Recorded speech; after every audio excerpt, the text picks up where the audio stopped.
জীবন দিতে হলে ইসলামের জন্য তৈরি থাকবে ইনশাআল্লাহ। একদিন দূরত্বে থাকবে ইসলামের জন্য তৈরি থাকবে ইনশাআল্লাহ। মুসলমান যদি এই নিয়মটা মরণের আগ পর্যন্ত একসঙ্গে রাখতে পারেন, কোনো বদ্দিনের শেষ নেই। আপনার মতো আমার মতো মুসলমানের উপরে একদিন পরিমাণ প্রভাব দেওয়ার যতদিন ইমান ঠিক থাকবে, ইসলাম ঠিক থাকবে, কোন নাস্তিক মুরতাদ আমাদেরকে একদিন পরিমাণ ইমানের পথ থেকে বেরোতে পারবে না, পারবে না, পারবে না।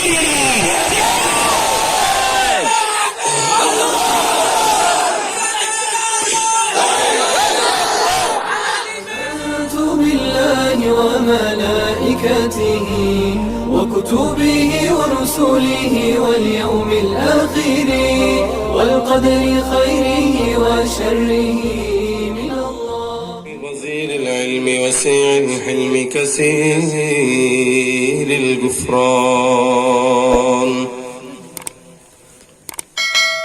ونشهد أن لا إله إلا الله وحده لا شريك له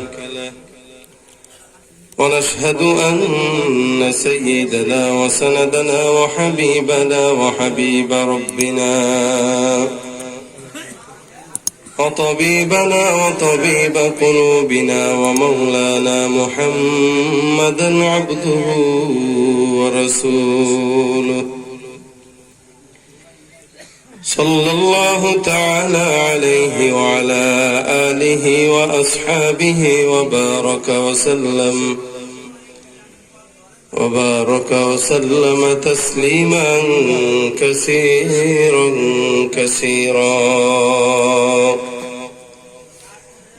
الذي أرسله الله تعالى بالحق بشيرا ونذيرا وداعيا إلى الله بإذنه وسراجا منيرا. أما بعد فأعوذ بالله من الشيطان الرجيم. بسم الله الرحمن الرحيم. الله الذي خلقكم من ضعف ثم جعل من بعد ضعف قوة ثم جعل من بعد قوة ضعفا وشيبة يخلق ما يشاء وهو العليم القدير. وقال النبي صلى الله عليه وسلم إن إجلال الله إكرام ذي الشيبة المسلم أو كما قال النبي عليه الصلاة والسلام. صدق الله مولانا العظيم وصدق رسوله النبي الكريم ونحن على ذلك لمن الشاهدين والشاكرين والحمد لله رب العالمين. وقال تعالى في شان حبيبه إن الله وملائكته يصلون على النبي يا أيها الذين آمنوا صلوا عليه وسلموا تسليما. زبان كل درود إبراهيم پڑھی اللهم صل على محمد وعلى كما صليت على إبراهيم وعلى آل إبراهيم إنك حميد مجيد.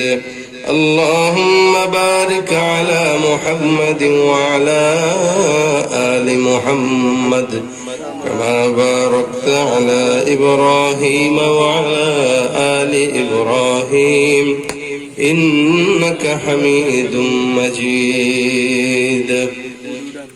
زيارة مدینہ کی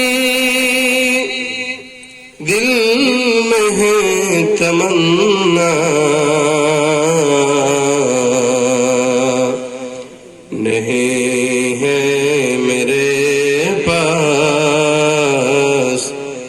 सफर का समाना बलग अल-उला बिकमालिही कशफत दुजा बिजमालिही हसनत जमीअ खिसालिही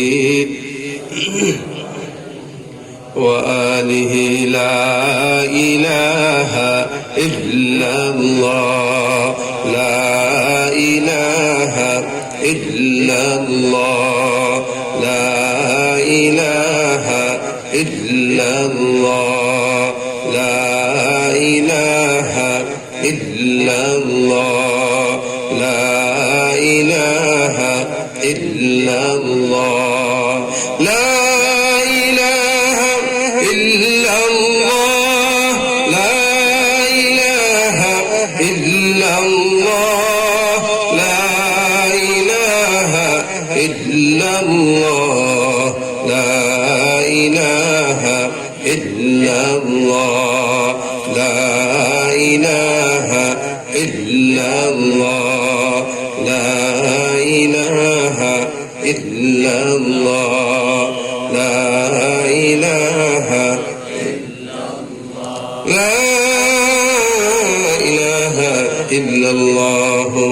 محمد رسول الله صلى الله عليه وسلم سبحانك لا علم لنا إلا ما علمتنا إنك أنت العليم الحكيم رب اشرح لي صدري ويسر لي أمري واحلل عقدة من لساني يفقه قولي أستغفر الله ربي من كل ذنب وأتوب إليه لا حول ولا قوة إلا بالله العلي العظيم الحمد لله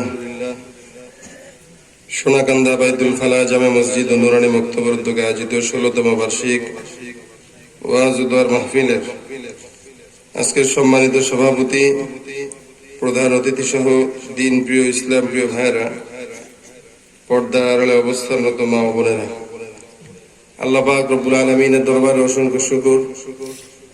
এই পরিস্থিতির ভিতরে আল্লাহ পাক রব্বুল আলামিন আপনাকে আমাকে কোরআনের মজলিসে আসার বসার মতো তৌফিক দান করেছেন, দয়া করেছেন। জবান খুলে সকলে বলে আলহামদুলিল্লাহ। আমরা 2021-এ অবস্থান করছি। আল্লাহ পাক রব্বুল আলামিন যেন রহমত করে 2020 সালটা তো আমাদের সকলের জন্য বেদনার একটা সাল ছিল। আমরা অধিকাংশ মুসলমানরা আমাদের আধ্যাত্মিক রাহবার যিনারা ছিলেন এনাদেরকে আমরা 2020 সালে অসংখ্য ওলামা একরামকে হারিয়েছি। ওলামা একরামদেরকে হারানো মানে জগৎ থেকে কোরআন উঠে যাওয়া, এলেম উঠে যাওয়া। আল্লাহওয়ালারা বুজুর্গরা চলে যাবে যত, ইসলাম ততটা মানুষের কাছে অপ্রিয় হয়ে যাবে এবং দূরে সরে যাবে মানুষ ইসলাম থেকে। এই জন্য এটা আমাদের কখনোই কাম্য না। আমরা চাই না 2021 সালে আমাদের বুজুর্গদেরকে হারাতে। পাশাপাশি 2020 সালে আল্লাহ পাক অসংখ্য গজব আমাদের উপরে দিয়েছেন এবং 2020 সালে যত নাস্তিক মুরতাদদের আস্ফালন অধিকাংশ 2020 সালে হয়েছে। 2020-এর শেষটা একটা পবিত্র রজনীর মাধ্যমে হয়েছে, সেটা হচ্ছে জুমার রাত। আবার 2021-এর শুরুটাও জুমার দিন দিয়ে শুরু হয়েছে। এটা আল্লাহর খাস একটা মেহেরবানি এবং রহমত, বরকত। আমরা 2020 সালটা যেরকম নাস্তিকদের আস্ফালন দেখেছি, আমরা 2021-এ নাস্তিকদের পতন দেখতে চাই। 2020 সালে যেভাবে আমরা মুসলমানদের ইসলামকে অপমানিত করতে দেখেছি, নবীকে অপমানিত করতে দেখেছি, ব্যঙ্গ করতে দেখেছি, আমরা 2021 সালে এই সমস্ত বেঈমানদের পতন দেখতে চাই। যারা আমার নবীকে নিয়ে কটূক্তি করেছে, যারা ইসলামকে নিয়ে ব্যঙ্গাত্ম করেছে। আমরা 2021 সালটা যেহেতু বরকত দিয়ে শুরু হয়েছে, সারা বছরটা যেন আল্লাহ পাকের বরকতের চাদরে আমাদেরকে আল্লাহ পাক ঢেকে রাখে। বলেন আগে 21 সালের শুরুটা আসা শুরু এবং আলহামদুলিল্লাহ অনেক বিশেষজ্ঞরা বলতেছে, যদিও বিশেষজ্ঞদের কথায় আমরা কোনো গ্যারান্টি পাইও না এবং দামও নাই, তবে যেই কথা 2020-এ তারা বলতে পারে নাই সেটা 21 সালে বলেছে কি করোনা এই 2021-এ শীতের ভিতরে দূর হবে। এটা হচ্ছে তাদের একটা ধারণা। বাকি সৌদি আরবে 2020 সালের শেষ দিক দিয়ে লকডাউন ছিল, গতকাল আলহামদুলিল্লাহ সেই লকডাউন উঠাই দিয়েছে। আগের মতো আবার মানুষ ওমরা বা বাইতুল্লাহ তাওয়াফ করতে পারবে। এটা একটা আমাদের জন্য খুশির সংবাদ, কারণ মুসলমানরা অনেক দিন তার বাইতুল্লাহ আল্লাহর ঘর দেখতে পায় না। অসংখ্য হাজী সাহেবরা টাকা জমা নিয়ে বসে রয়েছে যে খালি শুরু হবে আর দৌড় মারা চলে যাবে। অসংখ্য মানুষ 1 বছর ধরে অপেক্ষা, ক্ষুধা মানুষের। এটা বাইতুল্লাহর ক্ষুধা, এটা আল্লাহর প্রেমের ক্ষুধা। আমরা 2021 সালে দোয়া করবো আল্লাহ পাক যেন এই সমস্ত নাস্তিক, মুরতাদ, বেঈমান, বদ্দিন যারা আছে ইসলামের ক্ষতি করার চেষ্টা করে, ওদের থেকে যেন আল্লাহ পাক দ্বীনকে হেফাজত রাখেন। আপনাদের আল্লাহ পাক রব্বুল আলামিনের দয়ায় সামনে যে আয়াত তেলাওয়াত করেছি, এটা যুবকদের জন্য একটি গুরুত্বপূর্ণ একটি আয়াত। যুবকদের জন্য উদ্দেশ্য করে বলা। মানুষকে আল্লাহ পাক রব্বুল আলামিন 3 প্রকার যুগ দেন। খুব সাধারণভাবে আজকে আলোচনা করার ইচ্ছা এই কারণেই, জ্বর থেকে উঠে আসছে 2 দিন হইল, এখনো জ্বরের অ্যান্টিবায়োটিক ওষুধ চলতেছে। গলার পরিস্থিতি, শারীরিক পরিস্থিতি খারাপ। আর এই সময় শীতের ভিতরে তো মানুষের স্বাভাবিক অসুস্থতাটা কিছু আসে। আমাদের অসুস্থতা আসে, মাগার আমরা সুস্থতার সময় পাই না। এটা হলো আমাদের ঝামেলা। এই কারণে অল্প ভাঙা ভাঙা কিছু কথা মুখতাসার ভাবে বলবো ইনশাল্লাহ। উঠাউঠি চলবে না, কোনো আওয়াজ চলবে না। ধৈর্যের সাথে, আমার আওয়াজ দুর্বল হলেও আপনাদের আওয়াজ সবল হইতে হবে, পারবেন ইনশাল্লাহ? আমি দুর্বল, আপনারা সবল তো? আপনাদের সবলতা আমাকে সবল বানায় দিবে। গাড়ির ড্রাইভার যদি ঘুমায়, প্যাসেঞ্জাররা শেষ অবস্থা। প্যাসেঞ্জার যখন ঘুমায় তখন ড্রাইভার ঘুমায়, ঠিক না? এই কারণে আপনারা প্যাসেঞ্জার, আমি হলাম ড্রাইভার। আপনারা সজাগ থাকবেন না ঘুমাবেন? পিছন থেকে সজাগ থাকবে না। কারা কারা সজাগ থাকবেন হাত তুলে? এই হাত মুট করেন, মুট। তাকবীরের সিস্টেম হলো নারায়ে তাকবীর। এটা কি? এটা ঘুষি। এটা নাস্তিকদের থোতনার ভিতরে ঘুষি যাবে, বেঈমানদের থোতনায় ঘুষি লাগবে, মুরগি চোরাদের থোতনায় ঘুষি লাগবে। ঠিক কিনা বলেন? যতদিন এই ঘুষি থাকবে মুসলমানদেরকে কেউ ডরাবে না, ভয় পাবে। সবাই ভয় পাবে, নাস্তিকরাও ভয় পাবে, ইহুদিরাও ভয় পাবে। মুসলমানদের জয় হবে ইনশাআল্লাহ। জবান খুলে বলেন নারায়ে তাকবীর। থাকবে আওয়াজ। বিয়ে করছেন তো? করছেন কারা কারা? কারা কারা করছেন? আলহামদুলিল্লাহ। আপনি করেন নাই? করেন নাই? করছেন কারা কারা?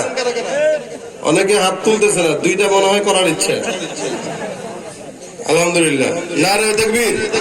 শুধু বিবাহিতরা নারায়ে তাকবীর। আচ্ছা, এবার করেন নাই কারা কারা? মাশাআল্লাহ। করেন নাই আপনারা? না, অসংখ্য মানুষ আছে করে নাই। এলাকায় বাপ মা নাই, বিয়ে দেয় না কে? শীতের ভিতরে অধিকাংশ মানুষগুলো বিবাহ ছাড়া। আপনার কাশি দেন একটু। ফাইজলামিক খেলায় আছে 1 নম্বরে। শক্তি আছে তো ইনশাআল্লাহ? অবিবাহিতদের বেশি না বিবাহিতদের বেশি? হ্যাঁ, এখন আওয়াজে বলে দিবে নারায়ে তাকবীর। মাশাআল্লাহ, আওয়াজ তো অবিবাহিতদের বেশি মনে হচ্ছে। বিয়ে শাদী করার ইচ্ছা আছে নি? দায়িত্ব দিয়ে দিবেন হুজুর এলাকার ইমামে, যে হুজুর আমি তো বাপরা বলতে পারি না, আপনি একটু সুপারিশ করেন। হুজুরের ব্যবস্থা করে দিবে না ইনশাআল্লাহ? কয়টা করবেন? একটা না 4টা? একটা। এখানে ইমানদার নাই, প্রকৃত ইমানদার নাই। এই এক বুজুর্গ বলেছেন যে বিবাহ যেগুলো একটা করে এগুলার কোনো এতে দালও নাই, এগুলার ইনসাফও নাই। কেন ইনসাফ নাই? কারণ ও 2 বিয়ে করলেই না সেই ইনসাফটা বুঝতো, একটা করলে ইনসাফ বুঝবে কি? এগুলো আবার মহিলাদের ওয়াজ না, এগুলো পুরুষদের ওয়াজ, বাকি ঘরোয়া ওয়াজ আর কি। এখন কোন বিবি যদি দেখে আপনি কি বলছেন আমি 2টা বিয়ে করবো, আর এই ভিডিও যদি কোনো মতো চোখে পড়ে, বউ চাকরি শেষ। ঠিক না? বিবাহিত অবিবাহিত সবাই সজাগ থাকবে ইনশাআল্লাহ। আল্লাহ কবুল করে বলেন আমিন। ছুটে আয় শাহজালালের নির্ভীক সৈনিকেরা, খতম করো নাস্তিকদের চেলা চামুন্ডা গুলা। এই ভূমিতে বিপ্লবেরই মশাল জ্বালা, অলিদের এই ভূমিতে বিপ্লবেরই মশাল জ্বালা। ছুটে আয় শাহজালালের নির্ভীক সৈনিকেরা খতম করো নাস্তিকদের জ্বালা চামুন্ডা গুলা। শাহজালালের স্বপ্ন ছিল আল কোরআনের জ্বলবে আলো, শাহজালালের স্বপ্ন ছিল আল কোরআনের জ্বলবে আলো, সে আলো ছড়িয়ে দিতে, সে আলো ছড়িয়ে দিতে বিপ্লবেরই মশাল জ্বালা। ছুটে আয় শাহজালালের নির্ভীক সৈনিকেরা খতম করো নাস্তিকদের জ্বালা চামুন্ডা গুলা। অলিদের এই ভূমিতে বিপ্লবেরই মশাল জ্বালা, অলিদের এই ভূমিতে বিপ্লবেরই মশাল জ্বালা। ছুটে আয় শাহজালালের নির্ভীক সৈনিকেরা খতম করো নাস্তিকদের জ্বালা চামুন্ডা গুলা। ঠিক কিনা? ইনশাল্লাহ তৈয়ার তো? যুবকরা তৈয়ার, মুরব্বীরা তৈয়ার? মাশাআল্লাহ, আওয়াজ বলতেছে আপনারা পারবেন ইনশাআল্লাহ। কষ্ট হবে না তো ইনশাআল্লাহ? না, আল্লাহ পাক মানুষকে জামারা দিয়েছেন তিনটা, একটা হইল শিশুকাল, আরেকটা যৌবন, আরেকটা কি বুড়াকাল। বুড়াকালের দাম আল্লাহর কাছে চাইতে যৌবনকালের দাম মালিকের কাছে বেশি। এই জন্য হাদিস রাসূল বলেন মানুষের জীবনের হিসাব হবে, গোটা জিন্দেগির হিসাব হবে, পাশাপাশি শুধুমাত্র যৌবনের একটা হিসাব আছে। একটা পুরা জীবন ছোট থেকে মৃত্যু পর্যন্ত মানুষ কি করেছে এটার একটা হিসাব, আরেকটা হলো শুধুমাত্র যৌবনের একটা হিসাব। যৌবন কালটা কখন থেকে থাকে? বালেগ হওয়ার পর থেকে নিয়ে মোটামুটি 40-42 বছর পর্যন্ত একটা যৌবনের শক্তি থাকে, অর্থাৎ খুব বেশি না, এই সময়টা মনে করেন 20 বছর। এই যৌবনের 20 বছর যে একটা আছে, এই বয়সেই মানুষ যা কাম করে, এই বয়সেই যা চুরি করে, এই বয়সেই যা জেনা করে, এই বয়সেই যা অত্যাচার করে, এই বয়সেই যতটুকু দাপট, সব এই শক্তির বয়সটা। এর আগের এবং পরের বয়সটা উভয়ের থাকে দুর্বল, যেটা আল্লাহ পাক বলেন আল্লাহুল্লাযী খালাকাকুম মিন দুফ সুম্মা জাআলা মিন বা'দি দুফিন কুওয়া সুম্মা জাআলা মিন বা'দি কুওয়াতিন দুফা। প্রথমে আমি আল্লাহ দুর্বল বানাই, এরকম দুর্বল আর কেউ না। গোটা দুনিয়ার ভিতরে যত সৃষ্টি দেখেন, এই সমস্ত সৃষ্টির ভিতরে মানুষ সবচেয়ে বেশি দুর্বল। একটা গরু, একটা ছাগল, একটা বিড়াল, একটা কুকুর, এটা জন্মের পরে সাথে সাথে তাকে কেউ শিখায় দেওয়া লাগে না সে কিভাবে হাঁটবে, অথবা কিভাবে চলবে, অথবা কিভাবে দুধ খাবে, এটা শিখায় দেওয়া লাগে না। কিন্তু মানুষকে শিখায় দেওয়া লাগে। একটা ছাগল জন্মের পরে সাথে সাথে কোন জায়গায় মায়ের দুধ থাকে, ওই জায়গায় মুখ দিয়ে কিভাবে খেতে হয় এটাও জানে, কুকুরও জানে। ওই দুধ মুখে দিলে যে আসে না, এটাকে উপর দিকে খোঁচা দেওয়া লাগে, একটা গোতা দেয়, তারপরে আসে। এই পন্থাটা তাকে শিখাইছেন কে? আল্লাহ শিখাইছেন। কিন্তু একটা বাচ্চা ও জন্মগ্রহণ করার পরে সে দুধ কোনটা এটা চিনে না, ওর দাদি অথবা নানি মায়ের স্তনে তার মুখ লাগায় দেয়, তারপরে সে খাইতে পারে, চুষতে পারে, আর কিছু পারে না। কতটা দুর্বল! এটা গরু জন্মের পরে সাথে সাথে সে দাঁড়ায় যেতে শিখে, দাঁড়াতে চেষ্টা করে, পাখি দাঁড়াতে চেষ্টা করে, উঠতে চেষ্টা করে। কিন্তু মানুষ 2 বছর 2.5 বছর হয়ে যায়, তারপরে আস্তে ধীরে তার মুখে কথা ফুটে, সে ভালো মন্দ মোটামুটি কিছুটা হাঁটাহাঁটি শিখতে পারে। এতটা দুর্বল। এই জন্য আল্লাহ পাক বান্দাকে বলে ওয়াকানাল ইনসানু দাঈফা। শুধুমাত্র শক্তির দিক থেকে না, আমি চতুর্দিক থেকে বান্দাকে দুর্বল বানাইলাম, যে দুর্বলটা অন্য কোনো প্রাণী না। একটা গরু জান, একটা ছাগল জান, একটা মহিষ জান সবল, মানুষ দুর্বল। কিন্তু আল্লাহ পাক দুর্বলের প্রতি যতটুকু সদয়, দুর্বলের প্রতি যতটুকু মহব্বত রাখেন, অতটুকু মহব্বত সবলের উপর আল্লাহ পাক রাখেন না। কারণ সবল তো এমনিতেই সবল, আর দুর্বল তো দুর্বলই। দুর্বলের পাশে না থাকলে দুর্বল চলবে কি করে? এই কারণে আসমান জমিন যা কিছু বানান, আল্লাহ পাক রব্বুল আলামিন সমস্ত দুনিয়ার ভিতরে দামি মানুষকে বানাইছেন আল্লাহ পাক আশরাফুল মাখলুকাত। আশরাফুল মাখলুকাতের মতো দামি আর কোন বান্দা দুনিয়ার জিন্দেগিতে নাই। সমস্ত দুনিয়ার ভিতরে আসমান জমিন পাহাড় সৈন্য সামন্ত যা কিছু আছে, আল্লাহ পাক রব্বুল আলামিন বলেন সবকিছুর ভিতরে দামি বানায় দিলাম একমাত্র মানুষকে। এই মানুষের মতো দামি আর কেউ নাই। গোটা পৃথিবীর ভিতরে গরু দামি না, মহিষ দামি না, ছাগল দামি না, সিংহ দামি না, বাঘ দামি না, দামি কে? আসমান সুন্দর না, জমিন সুন্দর না, পাহাড় সুন্দর না, সমুদ্র সুন্দর না, সুন্দর কে? মানুষ। আল্লাহ পাক বলেন আমি আল্লাহ দুনিয়ার জিন্দেগিতে উত্তম সুরতে আর সিরাতে সবচেয়ে দামি বানাইলাম একমাত্র মানুষকে। এই মানুষকে আমি আল্লাহ বড় মহব্বত দিয়ে বানাইলাম।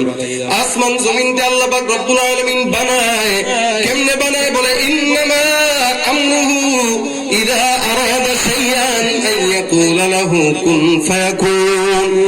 গোটা দুনিয়াটা আল্লাহ পাক রব্বুল আলামিন বানায় দেয়। আসমানটা বানাইতে মালিকের কিন্তু সময় লাগে না, জমিনটা বানাইতে কিন্তু মালিকের সময় লাগে না, পাহাড়টা বানাইতে মালিকের সময় লাগে না। মালিক যদি চান, আল্লাহ পাক যদি বলেন হে আসমান, সঙ্গে সঙ্গে আসমানটা হয়ে যায়। আল্লাহ পাক আয়াতের ভিতরে বলেন আমি আল্লাহ যদি কোনো কিছু বানানোর জন্য ফিকির করি, একবার শুধু বলি হও, আসমানটা হয়ে যায়, জমিনটা হয়ে যায়। কিন্তু আমি সমস্ত দুনিয়া বানাইলাম 6 দিনে। ফি সিত্তাতি আইয়াম, আসমান জমিন পাহাড় সমুদ্র নক্ষত্র সব বানাইলো কয় দিনে? বলে 6 দিনে। কেন 6 দিনে বানাইলো? বলে এটা আমার জন্য, বান্দার জন্য একটা শিক্ষা। বান্দা তোমরাও যদি কোনো কিছু করতে যাও, খবরদার তড়িঘড়ি দরকার নাই। কারণ যেই জিনিসটাই বান্দা আল্লাহ পাক রব্বুল আলামিনের কোনো কাজ যদি বান্দা করতে যায়, ওই জিনিসের ভিতরে যদি বান্দা তাড়াহুড়া করে বরকত হয় না। আল্লাহ পাক বলে ওয়াকানাল ইনসানু আজুলা, বান্দারা খালি তাড়াহুড়া করতে চায়, বান্দারা খালি তড়িঘড়ি কাজ করতে চায়, আঙুল ফুলে কলা গাছ হইতে চায়। মনে রাখবা, আঙুল ফুলে কোনো বান্দা যদি কলা গাছ হয়, কলা গাছ কিন্তু বেশি দিন টিকে না। মানুষের জনগণের টাকা চুরি করে কলা গাছ হয়েছে কয়দিনের? ক্ষমতা যতদিন আছে ততদিন, তারপরে সরকার বাড়ি দখল করে ফেলায়, ঠিক কিনা? যতদিন টাকা আছে, সামর্থ্য আছে, কামায়, ড্রাইভার হয়ে বিশাল কোটিপতির মালিক হয়ে যায়। এই মুসলমান চেলা চামুন্ডা হয়ে আঙ্গুল ফুলে কলা গাছ হয়। এই আল্লাহ পাক বলে যে জিনিসটা ধীরে ধীরে হয় ওইটার বরকত হয়। সুতরাং আসমানটা যদি চাইতাম, আসমানটা আমি একদিনে বানাইতে পারতাম, এক মুহূর্তে বানাইতে পারতাম, এক সেকেন্ডে বানাইতে পারতাম। আল্লাহ পাক বলে গোটা দুনিয়াটা আমি 6 দিনে বানাইলাম। তার মানে তাড়াহুড়া করা আল্লাহর কাজ না, ধীরে সুস্থে করা আল্লাহর কাজ। সমস্ত দুনিয়াটা আল্লাহ পাক রব্বুল আলামিন সৃষ্টি করার পর গোটা দুনিয়ার ভিতরে কোন মানুষ আল্লাহ পাক তখনো বানায় নাই। আসমান জমিন গ্রহ নক্ষত্র জিন জাতি ফেরেশতা বানানো শেষ, এখন মানুষকে বানাইবে। মানুষকে আল্লাহ পাক রব্বুল আলামিন সুন্দর করে বানায় দিলেন, সমস্ত কিছু আদেশ দেয়া বানাইলো। মানুষকে কেমনে বানায়?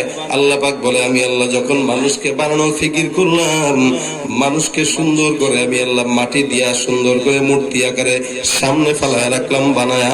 এতদিন পর্যন্ত মানুষ নড়তে পারে না, চড়তে পারে না। এই মানুষকে আমি আল্লাহ পাক রব্বুল আলামিন যখন বানাইলাম, বানানোর পর মুখটা তার সুন্দর করে আমার নিজের কুদরতে হাতে দিলাম। এই আসমানটা আমি আদেশ দিয়া বানাইলাম, জমিনটা আদেশ দিয়া বানাইলাম, পাহাড়টাও আদেশ দিয়া বানাইলাম।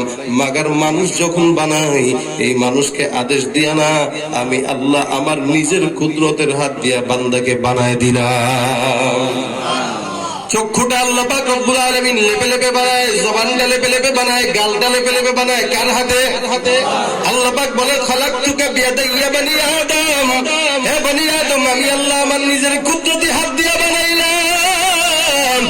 এই কুদরতের হাত দিয়া বানাইলো যেই মালিক, যাকে বানাইলো তার দাম কম না বেশি? বানাইলো আল্লাহ। বানাইলো কাকে? বান্দাকে। এই বান্দাকে আদেশ দিয়া বানায় নাই, আল্লাহর কুদরতে হাত দিয়া বানায়। রব্বুল আলামিন বলে যেহেতু আমার কুদরতে হাত দিয়া তোর জবান বানাইলাম, আমার কুদরতের হাত দিয়া তোর চোখ বানাইলাম, আমার কুদরতের হাত দিয়া তোর নাক বানাইলাম, বুঝতে হবে ওই কুদরতের জবান দিয়া দুনিয়ার মানুষের গোলামি না, গোলামি যদি করা লাগে আল্লাহর গোলামি করা লাগবে, ঠিক কিনা? যেই কুদরতের হাত দিয়া বান্দার জবান আল্লাহ পাক রব্বুল আলামিন বানায়, ওই জবান দিয়া দিল্লির গোলামি না, আমেরিকার গোলামি না, গোলামি চলবে কার? বানাইছে আল্লাহ, খাওয়ায় আল্লাহ, পড়ায় আল্লাহ, জমিন আল্লাহ, আসমান আল্লাহ, পাহাড় আল্লাহ, সমুদ্র আল্লাহ, বাঁচি আল্লাহর দয়ায়, খায় আল্লাহর, নিজের খায়া আল্লাহর, খায়া আল্লাহর পয়রা আল্লাহর দুনিয়াতে থাইকা অন্য কারো গোলামি করতে পারি না, ঠিক কিনা? ঠিক কিনা? বন্ধু যদি থেকে থাকে আল্লাহ, দুনিয়ার জিন্দগিতে মালিক ছাড়া অন্য কোনো বন্ধু নাই, দুনিয়ার জিন্দগিতে মালিক ছাড়া অন্য কোনো মুনিব নাই, দুনিয়ার জিন্দগিতে আল্লাহ ছাড়া অন্য কোনো জিকির নাই। আল্লাহ বলে বান্দা তোর জবানটা আমি আল্লাহর কুদরতি হাতে বানাইলাম, জিহ্বাটা আমি আল্লাহর কুদরতি হাতে বানাইলাম। খবরদার বান্দা, জিহ্বাটা দিয়া অন্য কাউরে ডাকিস না, জিহ্বাটা দিয়া অন্য কারো পা চাটিস না। জিহ্বা দিয়া যদি গোলামি আর জিকির করা লাগে, উযকুরুল্লাহ যিকরান কাসীরা, বেশি বেশি জবান দিয়া জিকির হবে এটা হলো আল্লাহর জিকিরওয়ালা জবান, যেই জবানটা আল্লাহ পাক নিজের কুদরতি হাতে বানাইলো। আল্লাহ পাক বলে, হে বান্দা, দুনিয়ার জীবনে তোমাকে আমি আল্লাহ অনেক অঙ্গ প্রত্যঙ্গ দিলাম। হাতটাও একটা অঙ্গ, পাটাও একটা অঙ্গ, মাথাটাও একটা অঙ্গ, শরীরের সমস্ত কিছুর ব্যথা আছে। মাঝে মাঝে হাত ব্যথা করে, মাঝে মাঝে পাও ব্যথা করে, মাঝে মাঝে মাথা ব্যথা করে। জবান মুসলমান মাঝে মাঝে চোখ ব্যথা করে, চোখ ব্যথা করলে চশমা দিয়া দেয়, মাথা ব্যথা করলে না পা এক্সট্রা খায়, ঘাড় ব্যথা করে, গলা ব্যথাও আছে, বুকের ব্যথাও আছে, পিঠের ব্যথাও আছে। মানুষের প্রত্যেকটা অঙ্গ প্রত্যঙ্গের ব্যথা আছে। মাগার খুব খেয়াল করে শুনেন, একটা অঙ্গ যেই অঙ্গের কোনো ব্যথা নাই, সেই অঙ্গটা হলো জবান আর জিহ্বা। এই জিহ্বাটা আল্লাহ ব্যথা না দেওয়ার কারণ হলো, বান্দা তোমার জন্য আমি নির্দিষ্ট আকারে কোনো আদেশ করি নাই। হাত দিয়ে এটা করো, এটার কোনো আদেশ নাই। পাও দিয়ে এটা করো, এটার কোনো আদেশ নাই। এই মাথা দিয়ে এই বুদ্ধি করবে, এটারও কোনো আদেশ নাই। চক্ষু দিয়ে অমুক জায়গায় তাকাবে, এটার কোনো আদেশ নাই। মাগার জবানটা আমি আল্লাহ যেটা বানায় দিলাম, কোনো ব্যথাও হয় না, কোনো ঔষধও নাই। আমি আল্লাহ আদেশ করলাম, উযকুরুল্লাহ যিকরান কাসীরা।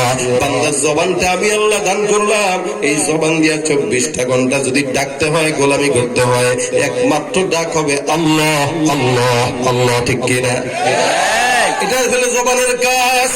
এই জবানের কাজ হলো আল্লাহকে ডাকা, জবানের কাজ হলো মাওলার জিকির করা, জবানের কাজ অন্যের গীবত করে না, জবানের কাজ অন্যের দোষ ধরে না, জবানের কাজ অন্যের ভুল ধরে না। রাসূল বলেন, আমি জাহান্নামের ভিতরে অধিকাংশ বান্দাকে দেখলাম যারা তাদের জবানের পদস্খলনের কারণে জাহান্নামে গেছে, একমাত্র জবানের ভুলের কারণে জাহান্নামে গেছে। তাদের জবানটা হেফাজতে ছিল না, নিজে ইবাদত করত, 5 ওয়াক্ত নামাজ আদায় করত, রোজাও রাখতো, দান সদকা করতো, হজও করতো, সব কিছু করতো। মাগার 10 জন একসঙ্গে হইলে চায়ের দোকানে বসে হুজুরের বদনাম করতো, আছে না নাই? চায়ের দোকানে বসে হুজুরে কি করে, চেয়ারম্যান কি করে, এমপি কি করে, মন্ত্রী কি করে, সারা দুনিয়ার মানুষ যা করে তার খবর নেয়। ওদিকে মানুষের তলা খোঁজে, আর নিজের তলায় ময়লার অভাব নাই। আছে না নাই? এরা কারা জানেন? যার ঘরের ভিতরে বউ দাম দেয় না, ছেলে দাম দেয় না, মেয়ে দাম দেয় না, সারাদিন দমকের উপরে রাখে।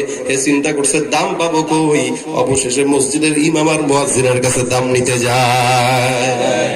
কোনো জায়গায় দাম পায় না তো। চেয়ারম্যান, মেম্বার, এমপি, এলাকার কেউ দাম দেয় না। এ চেয়ারম্যান দূরের কথা, ছোট্ট একটা পোলাও দাম দেয় না এলাকার। বুড়ার কাজ হইলো নিজের খাবে, নিজের করবে, নিজের টাকা দিয়ে 10 মাইল দূরে যায় আপনার বদনাম গায়ে আসবে। গ্রাম দেশে এরকম নাই, সে থাকে এই এলাকায়, ও মুরাদনগর যায় আপনার বদনাম গায়ে আসবে। নিজের টাকা খরচ করে গেছে, কিন্তু পান একটা চাবাইতে চাবাইতে চাবাইতে চাবাইতে গেছে। একটা অটোতে উঠা চাদরটা মুড়ি দিয়া চায়ের দোকানে বসে কয়, আমগো এলাকা কি হয়েছে জানেননি? বলে কি হয়েছে? অমুক এলাকা তো এই অবস্থা। আরেকজনের বদনাম গাইলো, নিজের টাকা খরচ করলো, নিজের গুনাগুলা মানে আরেকজনের গুলা নিজের কান্দে আসলো, আর নিজের নেক গুলা যার অপরাধ করল, যার বদনাম গাইলো তার কান্দে দিয়ে দিল। খরচ করলো নিজের টাকা, লাভ হলো কি? নিজেরই লস, টাকাও খরচ, আখিরাতেও জাহান্নাম, সবই বরবাদ। এই শুধুমাত্র জবান। এই কারণে সিদ্দিক আকবর আবু বকর রাদিয়াল্লাহু তাআলা আনহু একদিন জবানটাকে এইভাবে ধইরা জিহ্বাটা টান দিয়ে বের করছে। জিহ্বা টান দিয়ে বের করে এরকম করে একবার নেয়, এদিকে একবার নেয়, এদিকে একবার নেয়, এদিকে একবার নেয়, টান দেয়। সাহাবা একরাম বলে, হুজুর আপনি জবানে এরকম শুরু করছেন কেন? ইন্না হাযা আমরাদানিল মাওয়ারিদ, এই জিহ্বাটা বহুত খারাপ, এখানে আমারে বিপদে ফেলায় দেয়। দেখবেন একসঙ্গে বসে বেশি কথা বলবেন তো বিপদ বেশি আছে, বড়দের সামনে বেশি কথা বলবেন বেয়াদবি হয়ে যাবে। এই কারণে রাসূল বলেন, মান সামাতা নাজা, মান সামাতা নাজা, যে চুপ থাকবে সে কি পাবে? নাজাত পাবে। যে কোনো জায়গায় ছোট হইছেন তো বড়রা কথা বলতেছে, চুপ থাকেন। এখানে কথা বলতে গেলে এই ঝামেলা আছে। অথবা একটা জিনিস জানেন না, চুপ থাকেন, না বলবেই। মূর্খদের স্বভাব হইল জানুক বা না জানুক, সে কথা বলতে পারলেই বাঁচে। এটা মূর্খদের স্বভাব। তার সমাজের ভিতরে মানুষ যত বেশি কথা বলবে তত বেশি বিপদে পড়বে। আর রাসূল বলেন, অধিকাংশ মানুষ তাদের জিহ্বার পদস্খলনের কারণে কোথায় গেছে? জাহান্নামে গেছে। আল্লাহ হাবিব সাল্লাল্লাহু আলাইহি ওয়াসাল্লাম এই কারণে বারবার বলেন, হে বান্দা, দুনিয়ার জিন্দেগিতে তোমার জবান দিয়া মানুষের গীবত গাও না, কারণ গীবতের গুনাহ মারাত্মক। দুনিয়ার জিন্দেগিতে বান্দা একজনের দোষ যদি আরেকজন বর্ণনা করে বেড়ায়, এখান থেকে আরেকজন শুনছে, আরেকজন বলে, আরেকজন শুনছে, আরেকজন বলে, 10 কথা যদি 10 জনের কানে যায়, এক কথা। রাসূল বলেন, কাফা বিল মারই কাদিবান আন ইউহাদ্দিসা বিকুল্লি মা সামিআ, মিথ্যাবাদী হওয়ার জন্য ততটুকুন যথেষ্ট, তুমি যা শুনবা তা আরেকজনের কাছে বর্ণনা করবা। ভাই এলাকায় কি হয়েছে বলো দোস্ত, এলাকার ইমামরা দেখলাম, এলাকার ইমামের কাছে তো মানুষ একটু পানি পোড়া নিতে আসে, মহিলারা দোয়া টোয়া মাঝে মাঝে নিতে আসে, বাচ্চা জারাইতে আসে, তো বাচ্চা একটা জারাইতে আসছে, এলাকার ইমাম সাহেব ওখানে দাঁড়ায় কোনো মতে এমনি ফু একটা দিছে, মহিলার কোলে বাচ্চা ছিল, মহিলার কোলের বাচ্চাটাকে এমনি ফু দিছে। এখন দেখছে কোনো একটা শয়তান, দেখার পরে হ্যাঁ দোস্তরা দেখলাম হুজুরে আজকে একটা মেয়ের সাথে কথা বলতে। কারো দেখছো ইমাম রে? ওরে মোল্লা দাঁড়া, দেখাইতেছি খবর। এখন এই দ্বিতীয় ব্যক্তি যে, সে আরেকজনকে বলেছে, দোস্ত আজকে কি শুনছি জানো? শুনলাম অঙ্গ হুজুর বলে মসজিদের ওসিফায় কোন মহিলার লাগে বলে কি করছে, একটু পাল্টাইলো না কথা, শোনা কথা। এখন তৃতীয় জন আরেকজন বলে, দোস্ত শুনলাম অমুকের ওই অমুক মহিলার শোনা ইমাম সাহেব বলে কি আছে বলে, ইটিস পিটিস আছে বলে। তুই না তো, আরে তুই জানোস না ওটা গ্রামগঞ্জ এলাকা খবর হয়ে গেছে। আসলে কিচ্ছু খবর নেই, খবর হয়েছে মাত্র 4 জনের কাছে। এখন 4 নাম্বার জন আরেকজনকে বলতেছে, শুনলাম আমাকে ইমাম সাহেব অমুকের বউর সাথে পরকিয়া করে।